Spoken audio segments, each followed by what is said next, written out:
Time now for us to review the newspapers. In studio now, my guests join me. George Ayisi is former Director of Communications for NADMO. Wanda Madilo is from the NDC Communications team.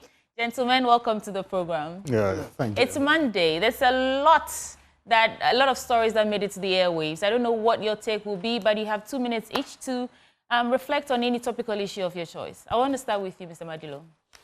Well, I've seen that the Bureau of National Investigations, now NIB, have gone after some former appointees.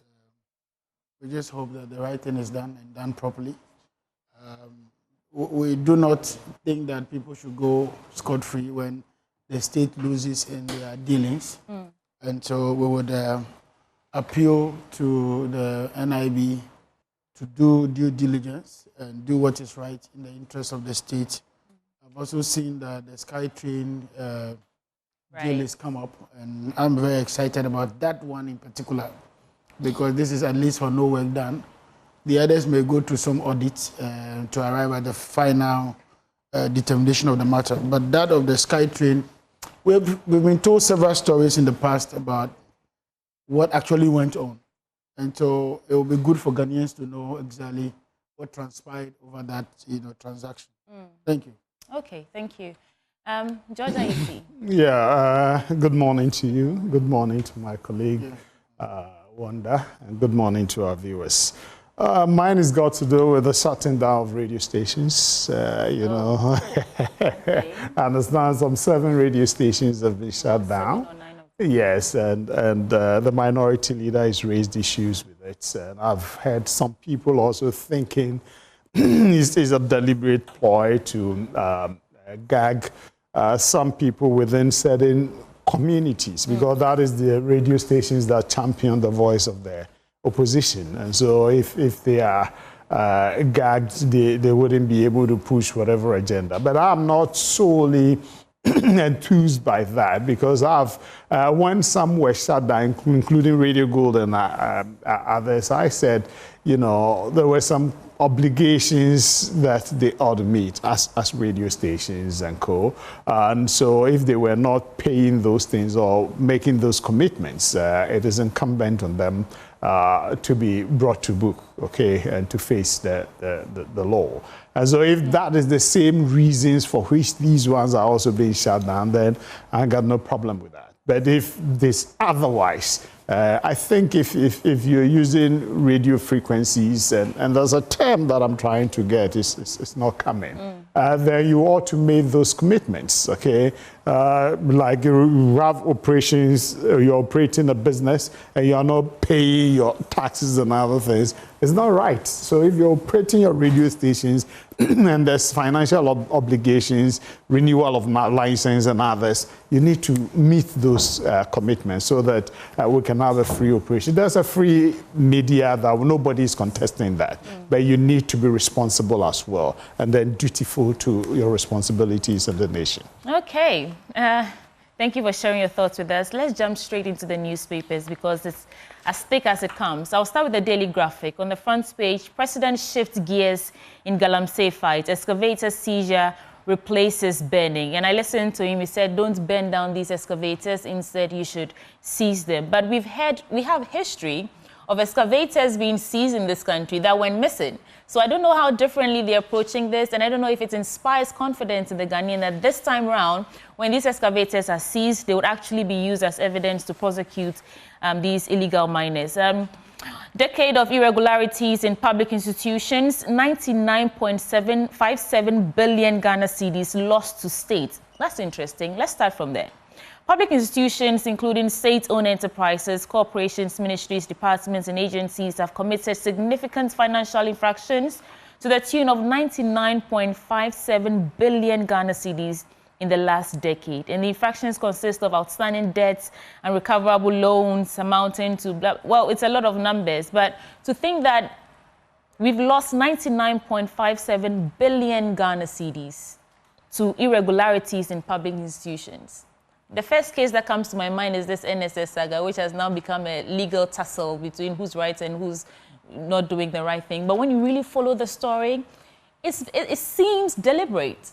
that these IDs were planted in there just so that you can sieve monies out? But let me get your thoughts on this. Let's start from this. How does this make you feel? Yeah, 99.57 billion lost. You see, we all part to blame, sweetie. Because year in, year out, the Auditor General's report comes out, Public Accounts Committee sits on it, individuals are hauled before it to explain it, and reasons are used for why those things happen. But we make it a national... yes, sometimes it gets to see that somebody was a bit reckless, somebody didn't follow up on certain monies disbursed and other things. And yet, when they finish the media issue, we all go to sleep.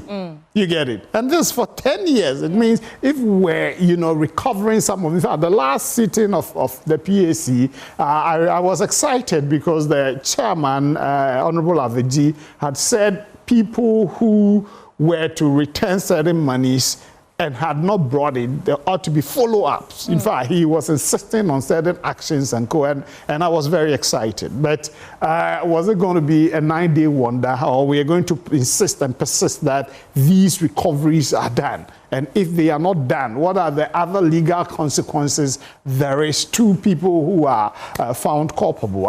It's time we begin to punish people who misappropriate or misapply state revenue, state resources that otherwise would have been used to dig a borehole in my local community. You get it? You think this is something Oral should pick up? Oh, well, no, these ones is the Auditor General's report. Yeah, you get it. And we have you get, because but if Oral, they can trace that. Yes, Oral, the initial thing, once they establish that there's a wrongdoing and then if you listen to Domilevo, there ought to be some auditing. This one, the auditing has been done. And so we know the culprits, okay? So let's move on to prosecution stage so that people, it will serve as a deterrent. We cannot be, this is a huge, how much did we go to the World Bank for?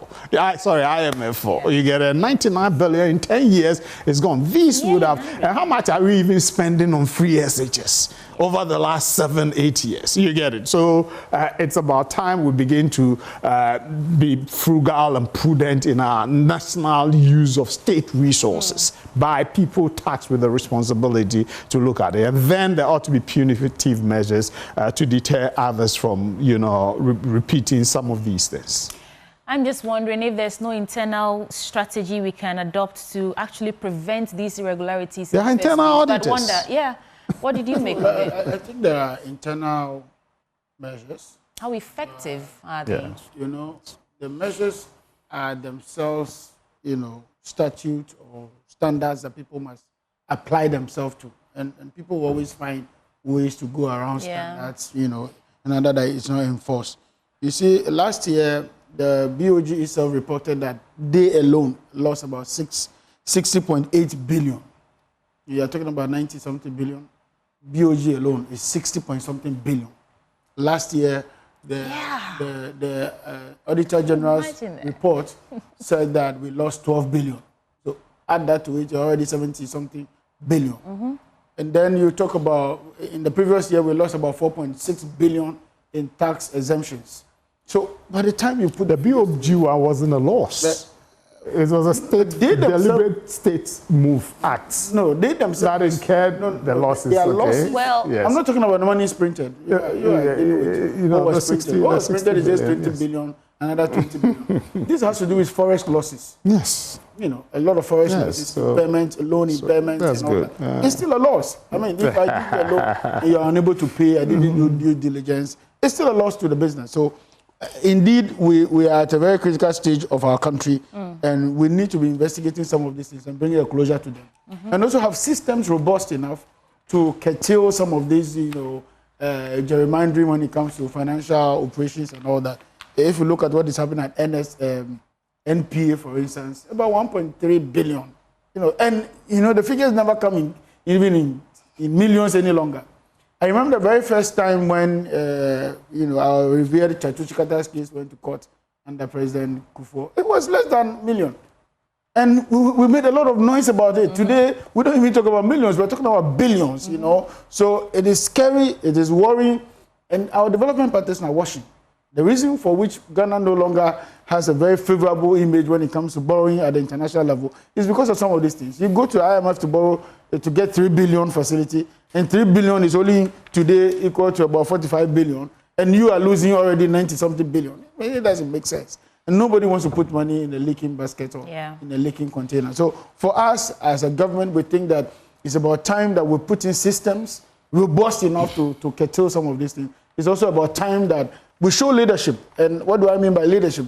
Some of these ambitious projects we do that really don't have direct impact on the economy, we need to seize them.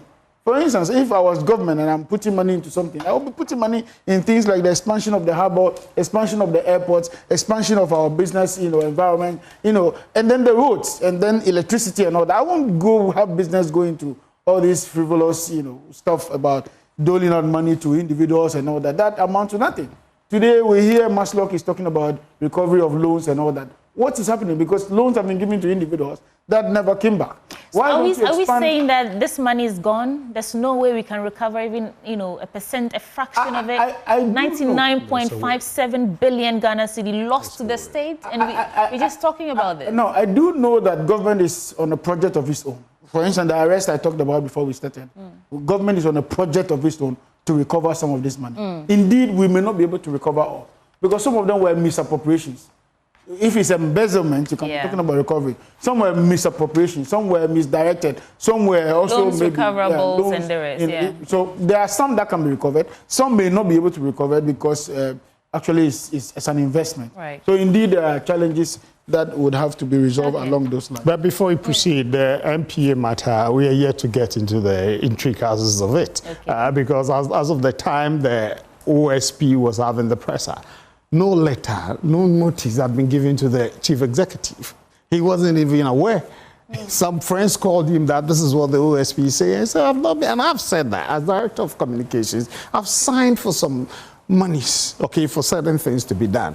But those monies I signed for, I didn't expend them. Wanda, you disagree? No, let me finish. Okay, let me finish. Yes. I did not expend them. I signed for my subordinates to go do some work. And so you see that George had signed for this. But if you were to call me, I'll tell you, ask 1, 2, 3 to give you the explanation. And the last one is the NSS. So I've heard the other side, the accused people also come in to have a really press release that, the things they are talking about, they've not actually done the due diligence to know. They said the National Service has about 2 different cohorts for the nurses, and then an additional cohort for teachers that are not posted at the same time as all the National Service people. And so if you don't factor them, those were the ones, according to them, that are being considered as ghost names and co. And so if the details were to be gone in, the Fourth Estate did those investigations and co,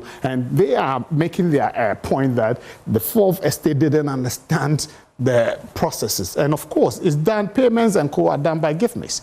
The postings list is different from those that are paid, because when you're posted, a lot of people don't even accept postings. Okay, can they so those are those are their release. Index so numbers let them that go don't make in. sense. Yes, that come from universities are saying that we don't know anything about these. Can they explain the differences between the numbers of people they announce to Parliament the numbers that are posted, the numbers that are posted are completely different from the numbers that are taking stipends. Right.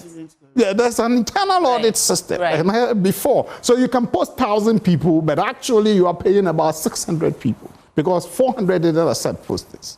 Okay, so they need to get into that's been their argument. Well, I get that you're saying that's their argument, but we also have questions they need to answer. Of course. Let me speak this particular one before we go to NPA. So on the NSS stuff, I think he himself is in a hurry to defend his people. No, I'm telling you what he says that's their argument. It's a counter-argument towards the media. They've made a repressor. It's just like the free SHS thing when they told us that about 5.7 billion, 5.7 million people were beneficiaries. We came into government only to find out that about only 3.something million people. And they themselves are now beginning to explain that, the difference in the figure is because of something, whatever. Please, don't be caught in some of these issues. These issues are very delicate. You don't doubt. There's nothing delicate. You don't doubt the credibility of the OSP in investigating such a matter in such a very... Is the OSP investigating NSS? No, the president directed that a thorough investigation. Yes. No,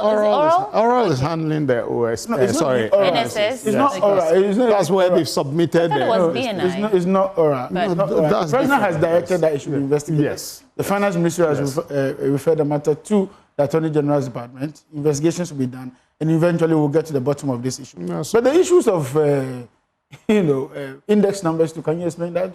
Now they tell us that in terms of hold on. They tell us that in terms of the cohort, on the nurses and midwifery. Nurses and midwifery. Yeah. This is something you should look at. Now the posting of the normal, tertiary guys come on in October, and then the nurses I think somewhere around February or April. So in a particular year, for instance, you can only get a full number from April when the nurses and all the others join them to October. We're talking about a yearly figure. Yeah. Nobody is talking to us about just one cohort of the other. So please be. No, they are saying the other question factored the cohorts in. Right, and that's okay. But you see, it doesn't end there. We've seen photos of 99-year-old men with names that don't match, with index numbers from places. It's just those ones are different. So people have also responded. I'm just saying that on the MPA thing, on the MPA thing, I think you are beating more than you can chew. On the MPA thing, the OSP was very categorical. They mentioned the name of Jacob Amwa, who was in charge of the UPPF, margins and all that stuff. Jacob Amwa, as we speak, is on interdiction. So he should be abreast with himself on this matters. In any case, Hamid says that he has done what? He has. But I mean, it is his argument to make if he says he didn't get any official notice. But if he's the one in focus, they will bring him to book. Investigations are such that... It's one thing saying that we issued something, and it's another thing if the person who is meant for received it. I'm just saying that there's that argument he can make. That's what I'm saying. The whole nation went after Hamid. No, it's not true. It's true. That's not true. That's not true. It is one thing making an allegation and then beginning to investigate. When you start to investigate, normally you go to the bottom, and then the names start coming up. Oh, I got this instruction from this other person. This one says, I got this instruction. Oh, Cabinet gave me the instruction. Then you follow up in that order. As we speak, internally in MPA, a lot of things are going on. A lot of things are going on. A lot of investigations are going on. That's how come they have been able to take it from that level. If Hamid says, I issued a letter, and you issued a letter, you issued a letter, the letter was, carried out by somebody. The one who carried out the instruction is the one we take first. Then he tells us how he got his, permission to do what he did. So it is not a very simple matter for us to be running around. 1.3 billion is a lot of money. Please. It's a lot of money. Just for media razzmatazz. When issues first pop up, people try to... making progress, then you Well, I think there are two sides of it. When issues first pop up, one side is like, we need to understand what's going on. The other is saying, well, it's nothing. And then you dig, and you get shocked about some of the irregularities, some of the things that really go on behind closed doors. You must account. There must be accountability. Remember how the whole nation celebrated SML for, saving the country some money, and then when we dug into the details of it, it turns out that I still disagree with let's make progress. So the president shifts gears in Galamsey fight. Excavator seizure replaces burning. Let me just get a bit of the story out, then I'll come to you. President John Dramani Mahama has announced a shift in the government's approach to combating illegal mining, also known as Galamsey. Instead of burning excavators seized from illegal mining sites, President Mahama has instructed the task force to confiscate the equipment. Quote, I've told them not to burn the excavators, they should confiscate them, President Mahama is saying. And this is a new strategy they're using so that they can use the excavators to trace whoever owns them, use this as evidence to prosecute them. Wanda, what did you make of it? I think it was the height. When we started, I asked a question about how we have history of excavators getting missing miraculously, and so add that too. I think that it was the height of, what do I say, ineptitude for the previous government to be burning excavators. Because, you see, excavators themselves are very expensive. There are a lot of road projects in this country that need tools, or what you call machinery. The military does need it. The police does need it. And many other institutions of state, our engineering services department does need some of those equipment.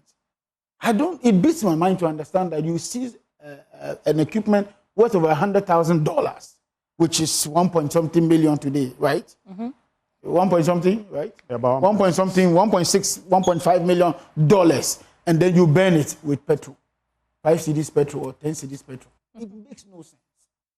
And I think that one of the things they should have done. Does it really make no sense? It makes no sense. I'm thinking that they can. You know why it's a loss to them, right? No, whoever owns these excavators, they're causing harm to the nation, the country. They're killing us, and so when you find them, you burn it so they can also feel some loss. No. You see, the mistake we make in some of these things is that any equipment you see in this country usually adds up to our GDP. Okay, that's Ghana money sent abroad to buy an equipment for a purpose. So you confiscate, you burn it. What you are doing is that you are putting your hard-earned currency that should have been within the economy to work. You are wasting it. So what you do is that for such an equipment, you can actually auction them. You can actually sell them. So that the owners can buy it again? Hold on. But you are stopping what they are doing. It is not the excavators that's making them do what they are doing. How do the excavators come in? They come into the port in the first place. Then there are countries around us that need excavators. Can we not export them to Togo, to Cote d'Ivoire, to all the other places? Can we not make money out of this? Can we also not give it to the military that does road construction in this country? They have an engineering services department that does road construction and all that. The bridge on which the young girl was crossing with the brother carrying it, it's the military that's going to fix that bridge. So indeed, we have used for them some of this equipment. What we do not want is what happened under the MPP, where they parked excavators in Adenta, and overnight over 500 and something of them were missing. That's where our problem is. So seizing it is the best option. Keep them in a safe location. Use them as evidence for prosecution. After that, you can auction them. After all, the cars that come through the port that people are not able to pay are auctioned to Ghanaians. So you're confident this new strategy will work? So this new strategy will work because then you have a pool and a stock. Some of those can be put to use. Those in good shape can be put to use. Those that can be exported abroad or sold abroad to neighboring countries can be sold. And the country does not lose in the end. Now listen to this. You seize all these excavators, you burn them, and then you ask the people to go back and fill up the places with what? Equipment. So you give them your own equipment again to go back to go and fill up the trenches that were done. So for me, I think it's a more prudent approach to resolving the crisis. The next leg of that is to be sure that some of these excavators that are already in the bushes and all that are still not being used. We should be able to stop them from coming in the first place at the port. And then after that, when you go on the field and you get them, do the right thing. Let me hear what George has to say about this. Sweetie, we are likely to be going in circus. The issue of not burning them down. Initially, when the burning issue, actually, is it Hans Saul or so, mining, won't to miss this thing. Under President Mahama, his excavators were burned. You get it. Initially, I was not happy. But later, when I got the meaning, the reasoning for that, I thought, okay, because what we are talking about... What meaning did you get from it? It's to deter the people from taking them. So it's of some consequence to the illegal mining. Yes, because, look, as we speak, there's been issues that when Frimpong Boateng's matters came up, people were saying, these people seized these excavators. We don't know where it's been parked. And you know what was happening? There was later this thing that people took them. Those who seized it gave it out to some other people who took it back to the... You know that it's strange that excavators are such huge equipment. Yes, definitely somebody saw something, but you make your point. You get it. And so if that happens, you've seized it. Look, as he just said, aviation, go there. A lot of excavators are there. You get it. So, yes. So what is happening? You've got a pool, you've seized them and cool, but people are clandestinely giving them away to friends back to the bush to go and do mining, illegal mining. That's you get it. So this is the reason why they decided they were going to be banning and all that. If the president has decided he's not going to ban them, then there ought to be a strict, proper process of inventory taking. You get it? And then the military guarding the base where you are keeping them. otherwise, because even these ones, you know, when they seize them, they send them to the district assembly or the police command. You get in the districts and go. And yet, if they find their way back to the bush, you get it. So please, you let me finish, please. You note it down. Yeah, thank you. So these are the worrying signals. Are we ready to clamp down on Galamsey? If we are, then we need to put in proper measures to, you know, discourage these things. Because as we speak, there's a field day for people in the area. There's report that the Ankobra is being seriously polluted again. You get it? It's like the president is taking his foot off the pedal. In fact, they arrested some 7 foreign nationals and 8 Ghanaians. So I think I'm happy the president is commented on these things. It tells you he's sending the signal that he's coming to, you know, continue with the fight. And we need to continue with it. Otherwise, as we speak, is it the Western North area? That's a chief who is fighting with some NDC officials because they think they have invaded the forest and they are doing what they like because they think their party is the government. You get it? So this fight is a serious, multiple-pronged canker that we all need to tackle. And I'm happy the president, in fact, I remember last time we came here, we made the issues that the president has not actually made it a priority. But so far, I'm happy he's made comment on it, and I pray that in his State of the Nation address, he will touch on it, and then action will be rolled out to ensure. But they're not burning them and cool. Let's find a proper way to handle this. Otherwise, they'll find their ways back to the forest to do the illegal things. So, 2 more stories, right? Make this brief. It's inaccurate to say that the Vancouver is being polluted. Yesterday, but it is. The arrest of the people. Yes, they did available, right? Yes. They were arrested. I'm saying they were. No, it doesn't mean it's not arrest. No, for you to say that it's being polluted seriously as before and it's so bad, that's not true. It's true. It is the task force job to arrest. Are you saying that the Ankobra River is not being polluted? Again? So let's step down. Oh, so it's about again? Yes, it's still the same activity. It's still illegal miners who are washing If I have 20 illegal miners on the riverbank, it's not the same as having 1. So the arrest is on. No, that is hold on. Okay, wait. Let's hear him out. Let's hear him out. Wanda, make your point. The task force is going on. There are several people involved in the Galamsey chain. My brother.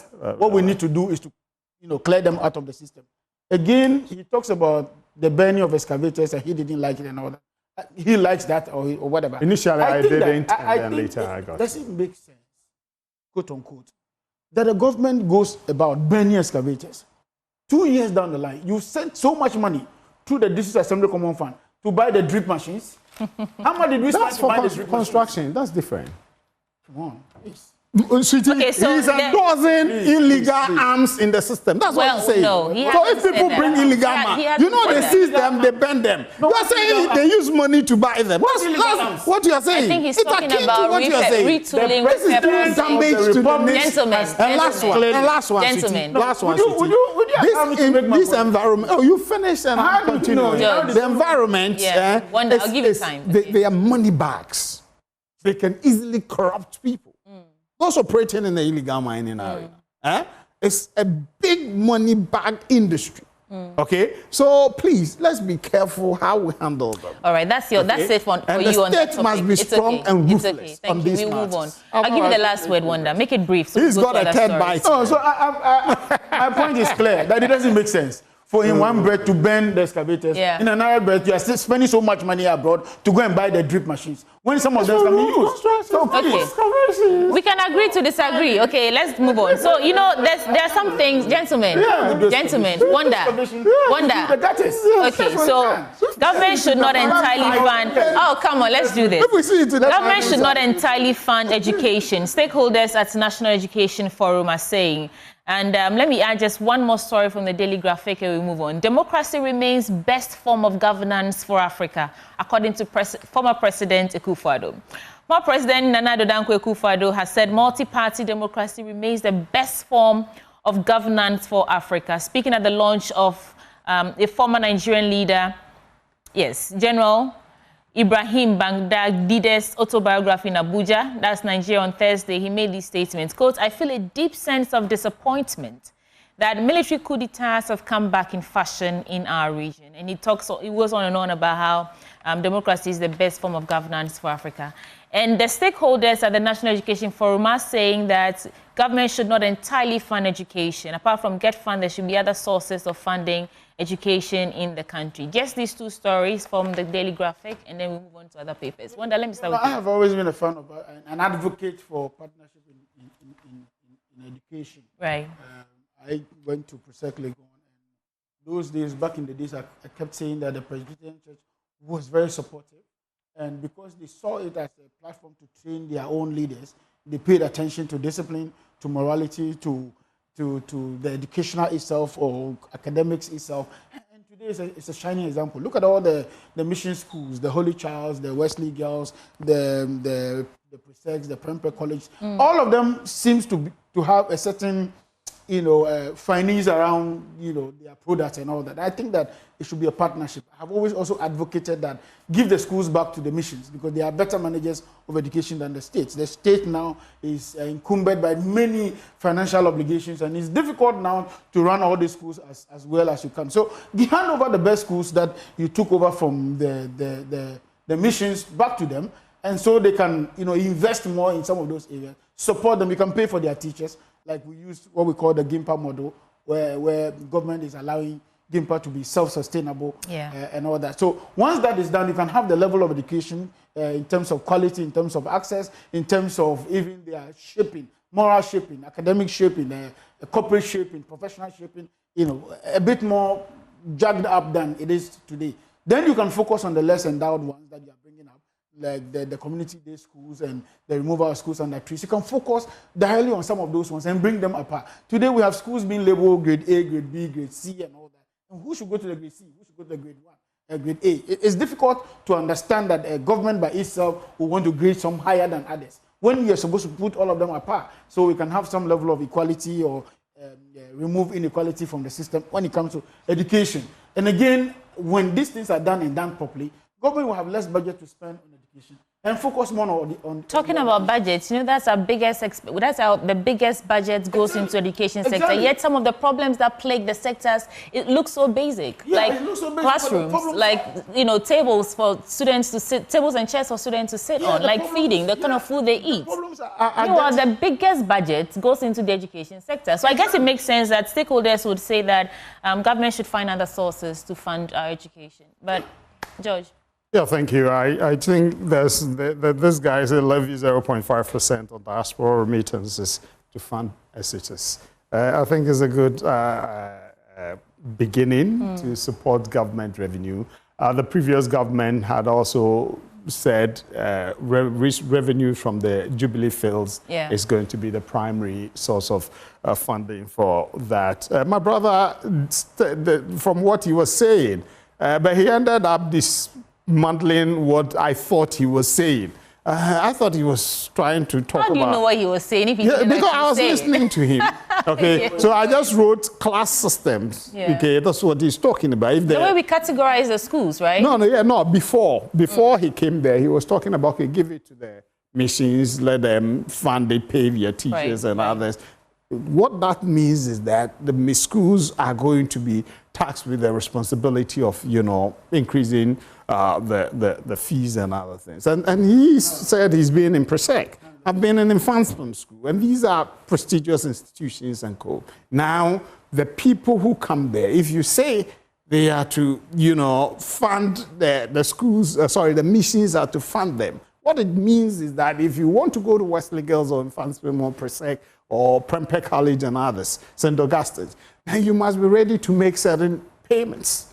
That's what I mean by the class. Let me give you some context. Yes. So the stakeholders were of the view that government funding for education should be channeled exclusively into tuition, payment of salaries, and infrastructure development, while parents pay for school uniforms, feeding, examination fees, and other necessities. No, like you see, I am all for the secondary free education at the second cycle level, secondary stage. Because look, I've been citing this example severally. I was in the classroom one time at the Infantsman School, big school. And, sometimes when the CMB scholarship is delayed, the buzzer moves round and they ask the students on CMB scholarship to go home, get their fees from their parents, come and pay, and then they will be credited when the money comes. Okay? Sweetie, the people who were asked to leave my class, I was shocked. The numbers? No, the caliber of people, okay, whose parents, class, and some of them I can swear with my bottom penny that they've never seen a cocoa tree before. They were on CMB scholarship. I got shocked. I said, what? Are you shocked? Have you seen the way our scholarship schemes are? No. So I said, how can these people be on CMB scholarship? Yeah. You get it? Because it's targeted for certain people. And now it's being abused. So the targeted people would not benefit from it. Okay? Then of what use will it be? So I agree that there should be other sources of funding, but I do not agree that parents should pay. Look, I said this boy came, but for free SHS, he wouldn't have gotten a place like in France. He came, his parents were leaving, and I tell you, 50 cedis was what they left with him, which will include feeding and then TNT back to the Hafuano Southwest area, okay, to Cape Coast, from Ashanti to Cape Coast. And I look at it and say, what in God's name, how in God's name would this boy have been able to come to this school? You get it? So please, there are challenges, these small payments. That's why government was against PTA and co. Even under Professor Mills' Mahama time, I was a PTA executive. They were not too comfortable with allowing the schools to impose levies on PTAs. You get it? And so these are issues that we need to be looking at. If you bring fee issue, no matter how small it is, it can stop some people from going to school, okay, at the secondary level.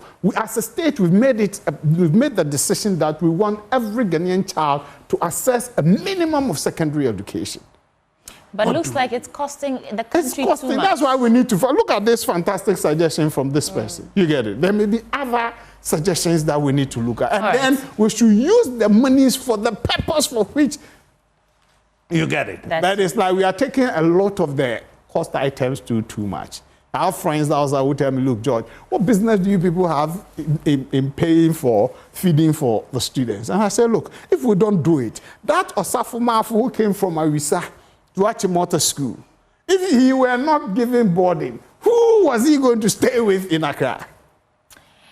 Government won't sell ECG. So let's look at that. That's what the minister is saying. So the Minister of Energy and Green Transition, John Abdullahi Jinapor, stated that the government has no intention of selling the electricity power distributor, ECG. Rather, what the government wants to do is to make the power distribution company more efficient by bringing on board the private sector in billing collection and management of some aspects of the company. But PUW opposes this, and they've reiterated their opposition to any form of privatization or diversification of the ECG. And the opposition was rooted in concerns about the potential consequences of private control over the electricity sector.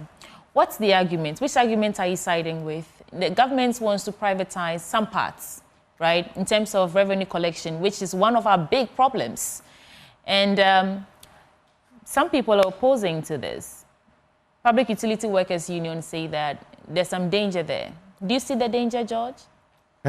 Because so far, it looks like if everyone is actually paying for the amount of electricity they're using, maybe we'll not even be in debt. I think we need the private sector participation, not wholly, as the Honorable Minister is saying. They are not selling it, no.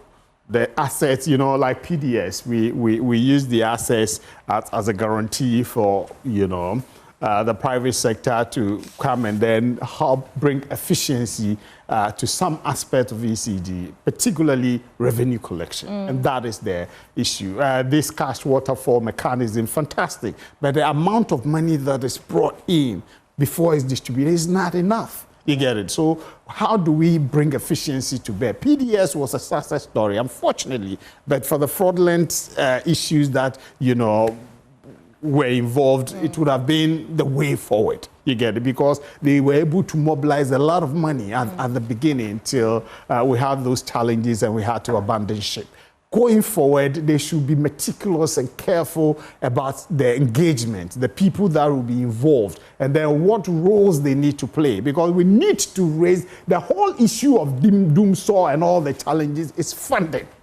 Bottom line, funding. But I think they're also concerned that if we privatize revenue collection, it might become too expensive for the average Ghanaian to pay. No. Because in fact, they are trying to protect the public. They think electricity, water, these should be public, you know, they are public. Control. You get it? No. So no. What you collect, you take commission on that. How you are not going to be in charge of the billing. You get it? The company does this. Now yours is to help us collect and then check, audit illegal connections and all those things. Because the private company, the amount you collect, you take commission on that. So they work hard to collect more, to get more commission. You get it? And so that will bring efficiency to bear. They are not going to do the billing and other things. Okay, the ECG is in charge of that, but these are the bills. Go. Now, identify illegal connections and co.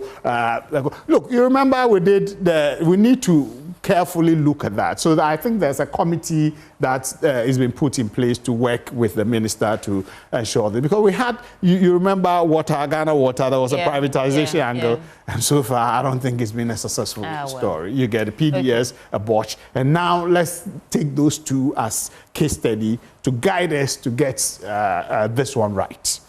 Wanda? I think that it's not entirely a new approach. Yeah. The Public Utility Workers Union are just being mischievous. Oh, they are. Currently, their concerns not currently justified. as we speak, is the ECG up for ECG? Is Hubtel not the one running the show? So what is it? Where have they been sleeping all this while? Where have they suddenly gotten up to know that revenue collection by a private, player is an error? ECG's problem is not only in revenue generation, it's also in management. The losses that they make. It's not only about the revenue collection. Yes, indeed, we agree that the revenue collection is key, but the investment in the sector is also lost. People apply for ECG meters, it takes forever to get it. But street lights are not working in our area. Meanwhile, we are being charged for street lights every now and then. There are areas that need electrification, rural electrification. That won't happen. Illegal and all that. So illegal connections and all that. They bring in meters that are faulty and all that. And then, so the problems are myriad. And I think that what the minister wants to do is to bring efficiency. It is not only about the revenue collection, but also about how they manage their resources, the very little they have, how they manage it, how they distribute it and all that. And don't forget, their job is distribution. It is for the VRS and co, the power producers to produce. Gridco makes it available, and then they are supposed to distribute. Yeah. The distribution is where the problem is right now. And we think that going forward, if we can do that as quickly as possible, it will be fine. We have also NEDCO at the Northern Enclave and all that. All of those people would have to come on board, and let's see how much revenue we can actually glean from some of these things. Again, also some of the losses are not entirely ECG's losses. It's actually a monetary policy thing, fiscal policy, monetary policy, convergence. Exchange that rates. also exchange rate is also playing a lot of difficulty for them. So I think that the cash waterfall mechanism, the only problem that it had was that whilst monies were being made available, ECG on its own was doing their own skirmishes, and we don't even see the figures going directly to the producers and all that. Right. So indeed, we can get over this. I've been told that time is up, but let's get into the headlines. And they were not giving any quota. You collect all and give. George, headlines from your paper, please. Just the headlines from your paper. Oh, okay. We have to go. Okay, thank you. Funding educational infrastructure. We must not rely solely on GetFund administrator. Mr. Paul Ajay, administrator, GetFund. President Mahama holds talks with Deputy UK Prime Minister Sao Tome President. GIS, Ghana Immigration Service, intercepts cocoa concealed in 1,115 gallons. I don't understand this. I don't understand it. Then levy 0.5% on diaspora remittances to fund SHS. I know you want to get a bite at the cocoa thing, but time will not allow us. What stories do you have? NIV on rampage. Okay. Goes after MPP bigwigs. SML sues Manasseh for defamation. Demands 21 million damages. I think I support that. It won't go anywhere. 1.3 billion MPN embezzlement or Hawks. We'll live to see how that turns out. Nilante Vanderpool heads Ekufado's drip. And then VRA ladies retirees pledge support for new acting CEO. Well, gentlemen, thank you so much for joining us. That's all that time will allow. The custodian newspaper, Minority puts Mahama on notice. VRA ladies and retirees pledge full support for Obin Kenzo, and NIB chases NPP gurus. All these stories, you can pick one for yourself and get into it. Thank you for joining us. Those who joined the conversation this morning, George Ayisi is former director of communications. There's Wanda Madilo is NBC communications team. They join us. Thank you so much. Please stay. Muftan Abdullah is 7 AM Sports.